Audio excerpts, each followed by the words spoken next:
Break के बाद इस्तकबाल।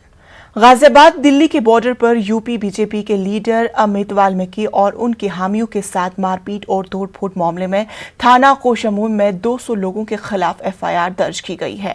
भारतीय किसान यूनियन के अरकान पर तोड़फोड़ और मारपीट का इल्जाम है। वहीं किसानों ने बीजेपी लीडर के इल्जाम को मुस्तरद कर दिया। हमारे नुमाइंदे रोहित ने अमित वाल्मीकि से बात की। इनके काफिले पर हमला हुआ था, हम इनसे ही जानते हैं। अमित जी, क्या घटनाक्रम रहा था कल? जब मैं वहाँ पहुँचा हूँ तो वहाँ राकेश जी के जो लोग हैं वो काले झंडे दिखाने का काम कर रहे थे। लाठी चलाए, डंडे चलाए, तलवारें निकाली, अवैध हथियारों से उन्होंने मेरे ऊपर हमला किया।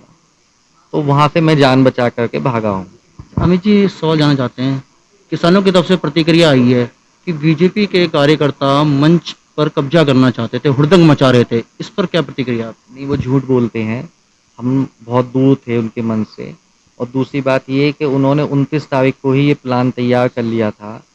यशवंत सिन्हा जी और अन्य नेता राकेश टिकैत जी के साथ में बैठे हैं और वो देश में बवाल मचाने की योजना भी मैं एक चैनल पे बोल रहा था। तो राकेश टिकैत जी वो डिबेट छोड़ करके केवल ये सुनते ही भाग खड़े हुए कि 29 तारीख की सूचना इनको पता लग गई है और इन्होंने पूरा प्लान तरीके से ही घटनाक्रम को अंजाम दिया है। तो उन्होंने तलवार सीधे सीधे चलानी शुरू की तो उस समय मैं बच गया, वरना वो सीधे मुझको तलवार घुसाने की उनकी योजना थी। और लाठी डंडे तो इस कदर चलाए हैं कि भाई यहाँ से कोई जीवित बच करके जाना नहीं चाहिए। अमित जी, आखिरी सवाल, क्या रणनीति रहने वाली है? आपका एक बयान आया था कि वाल्मीकि समाज देश भर में प्रदर्शन करेगा, उसको लेकर क्या रणनीति? वाल्मीकि समाज इस घटना से आहत है, अपमानित महसूस कर रहा है और राकेश जी को वाल्मीकि समाज से, दलित समाज से, संपूर्ण दलित समाज से, क्योंकि भारतीय जनता पार्टी ने जो ये सम्मान दिया है, मुझे लगता है कि वो उनको पच नहीं रहा है। ठीक है, क्योंकि वो सीधे सीधे कांग्रेस के प्रोपेगेंडा पे काम कर रहे हैं। कांग्रेस के लोकसभा के वो प्रत्याशी रहे हैं। वो सारी फंडिंग कांग्रेस के माध्यम से और अन्य दलों के माध्यम से उनको हो रही है।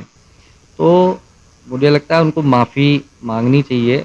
ये हमारे साथ मौजूद थे अमित वाल्मीकि, जिनका साफ तौर पर कहना है कि राकेश टिकैत को वाल्मीकि समाज से माफ़ी मांगनी चाहिए। इसमें मुकदमा तो दर्ज हो गया है अज्ञात के खिलाफ। देखते आने वाले समय में ये कितना तूल पकड़ता है। Rohit Singh, news 18 network, Ghaziabad. Monsoon के लिए दिल्ली का